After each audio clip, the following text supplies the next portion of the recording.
All right, thanks everybody for coming. Today we're going to talk about the acquisition of Interline Brands by the Home Depot. To give you a little bit of background history, the Interline Brands is the parent company of about 15 subsidiaries. Some of the subsidiaries that Interline Brands owns is Wilmar, Sexauer, Barnett. These are huge names in the renovations and MRO industry. MRO stands for Maintenance, Repair, and Operational Products. Wilmar, the primary driver behind this acquisition, is a wholly owned subsidiary of Interline Brands. Wilmar supplies multifamily housing, student housing, and military housing, all their MRO supplies. Wilmar has about 22,000 employees. They're at the time of acquisition, they were about a $4 billion company. The acquisition of Interline Brands by Home Depot was a $1.6 billion cash purchase. Home Depot, obviously, everybody knows who Home Depot is. They're a big box store, but they're not only the biggest box store, but just to tell you how far ahead of Lowe's, their closest competition they are. Last year, year-over-year numbers, they were 3 times the profitability of Lowe's. They were massive.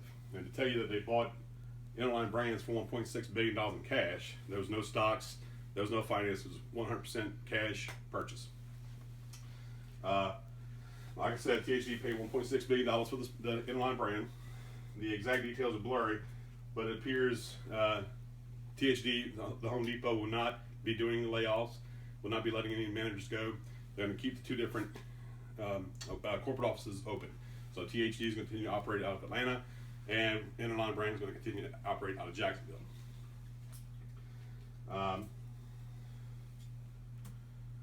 Some of the benefits to this: the Home Depot has been in the retail side for a very long time. Early 2000s, they tried to get into the multifamily industry. They spun off a company. They bought a couple of competitors in the industry, and together they merged into HD Supply. HD Supply was primarily on the West Coast, and they spread from the West Coast to the East Coast. For a number of years, they did real good. But then late 2000s, when we had a little bit of an economic crisis, THD, the Home Depot, sold it to raise capital to prevent their stocks from plummeting. So they sold it off to Bain Capital, which is an investment firm. And since then, they've been trying to get back into the industry.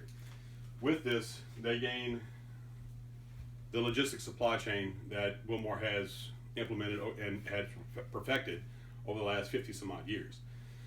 Wilmar has 17 warehouses across the country.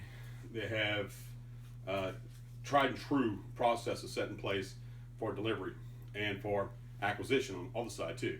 So everything that's being brought in, they take this, THD will be able to take this and use it to their advantage. Another one of the benefits that they get is the experience of a well-trained staff. Wilmar, which is a division of Interline Brands, has been around for a long time. Their sales reps are very tenured, with the average tenured rep being around 9 years. For a sales rep, that's phenomenal, especially in an industry that has so much flux in it. Interline brand, obviously, they get the buying power of the Home Depot. Now they can use that buying power to lower their prices to compete with the biggest boy in the neighborhood, which is HD Supply.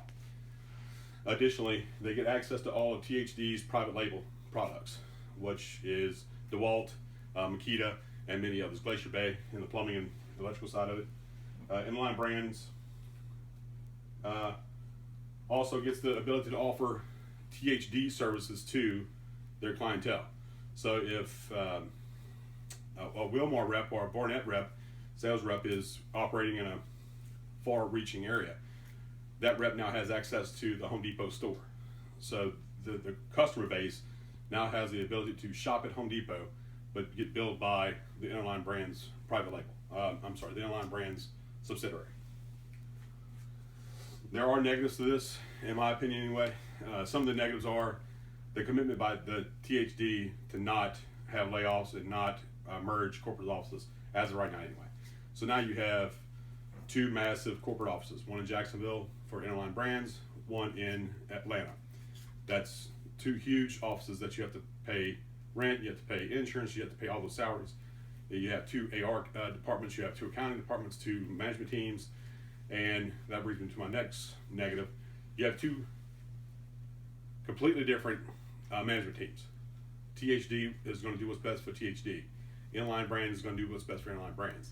I see there might be some rift in the future if the two, after this honeymoon phase is over with, if the two aren't able to cohesively make a decision, I see a rift becoming probable in the near future.